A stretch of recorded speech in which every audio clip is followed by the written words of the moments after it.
Sabrina Peckham had lived in Florida her whole life, but she struggled with drug addiction, something which had led to her being homeless. She lived in a wooded area near John S. Taylor Lake Park and Ridgecrest Park. It was a well-known spot for homeless people to live, forming a kind of camp for those who couldn't afford housing.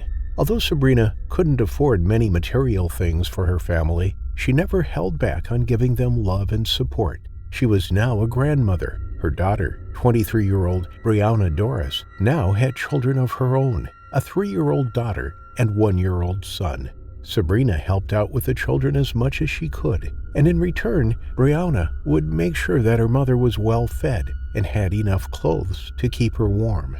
Those who live in Florida are aware of the dangers of alligators. They are known to inhabit every body of fresh water, and in some places are seen basking on lakeside banks or on people's porches. Occasionally, they can be spotted crossing roads as they make their way from one lake to the next. Although they typically feed on fish, small mammals such as muskrats and sometimes larger mammals like deer, they occasionally leap out of the water to take pet dogs from near the water's edge. They may appear more docile than their more aggressive relatives, the saltwater crocodiles that inhabit other parts of the world, but they are still incredibly dangerous. On the evening of September 21, 2023, 41-year-old Sabrina was walking back to her woodland camp. Nobody knows exactly what happened to her, but as she approached a narrow pedestrian bridge that straddled McKay Creek, disaster struck. The creek joined Taylor Lake with Ridgecrest Park. It provided a means for alligators to travel between freshwater sources without crossing any roads. As the sun went down, the alligators became more alert. Although they take prey during the day, they are largely nocturnal. They can detect even the smallest of movements in the water, such as that of a struggling fish or the splash from a small mammal. They swim silently through the water before lying in wait for the opportune moment to strike. They are ambush predators, relying on the element of surprise to catch their food. Under cover of darkness and obscured by the murky water in the creek, an alligator lay in wait.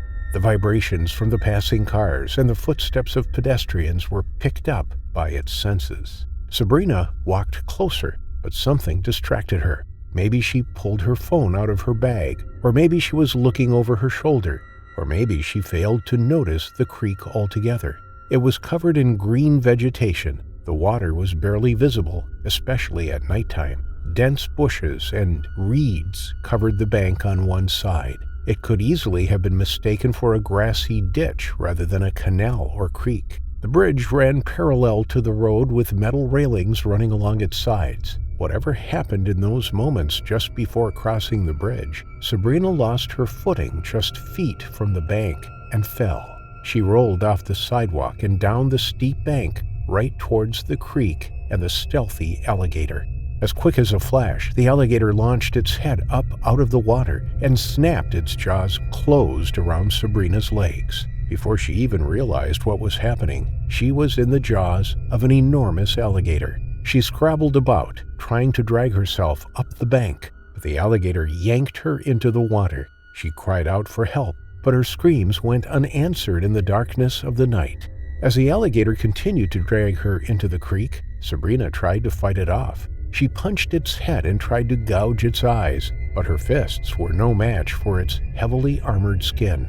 A second later, and Sabrina was dragged underwater, where she battled to free herself. With a bite force of more than 2,000 psi, the alligator wasn't letting go. Its raw hunting instinct kicked in, and it held Sabrina under the water until she stopped struggling. Her fight was over. She had succumbed to the terrifying attack and had disappeared in an instant. Sabrina's family were used to not hearing from her for days at a time. Although they lived relatively close by, Sabrina didn't always check in with them. She could have been gone for weeks before her family realized she was missing, but it was a lot sooner than that when Sabrina was discovered, and in the most gruesome way imaginable. The following afternoon, Jamarcus Bullard was on his way to a job interview. As he walked over the bridge, he peered into the water, expecting to see some fish. But to his surprise, he saw an alligator. It was the first time he had seen one, and he stopped to admire it from the safety of the bridge. That's when he spotted something truly disturbing. The alligator had something in its mouth. Jamarcus strained his eyes and looked a little harder. There appeared to be a pair of legs and a torso sticking out of the alligator's mouth. At first, he thought it was a mannequin. It was pale and white, but then he realized that it was a real body. His heart thundered in his chest, and he raced to the Largo Fire Department, which was just 400 yards away. Officers rushed to the bridge, whilst sheriffs and deputies were scrambled to the area. It was confirmed that it was a body held in the jaws of an enormous alligator. Experts from the Pinellas County Sheriff's Department now had the difficult task of capturing the animal and retrieving the body. They managed to secure a rope around its jaws and pulled it up onto the bank. The animal measured 14 feet long. It was one of the largest officials had seen. When news of the tragedy spread, local residents were shocked. Many had seen smaller alligators in the area before. They were often seen in the waterways nearby, but this one was exceptionally big, and it was right next to a Head Start, a facility for babies, toddlers, and young children. When Sabrina's body was recovered from the alligator, she was identified. Brianna heard about the alligator attack and knew that it had occurred along the route her mother usually took. She just hoped and prayed that it wasn't her mother who had lost her life. But later that day, her worst fears were realized when she received the devastating news from the police department. It was a huge shock for her family. Her mother had always been there for them, and despite her troubles with drugs and minor charges for things like trespassing and stealing food, she was a good person at heart. Brianna's children would now grow up without their loving grandmother, which was something that broke Brianna's heart. She was angry that there were no signs along the creek.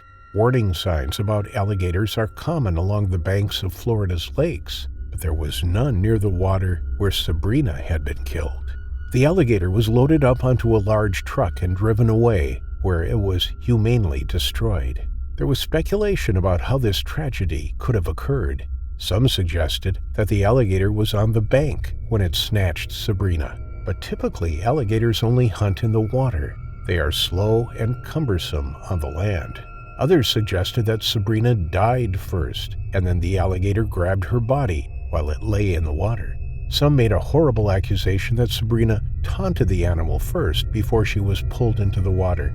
Her daughter strongly denied those claims, as it was just not something that Sabrina would have done. There were still questions surrounding the mystery of Sabrina's death, but in time, things may become clearer. Although an autopsy was performed and toxicology tests taken, the medical examiner's report has not been made public. However the situation unfolded, the death of Sabrina was truly heartbreaking for her family, and her daughter has found it difficult to move on. The community came together to support her and remember a woman who was known to be so kind and caring, especially towards children. A candle-lit vigil was held days after the discovery, and a GoFundMe page was set up to help cover the funeral costs. Her daughter, Brianna, said that the family hopes that she is at peace and in a better place. We love and miss her to no extent.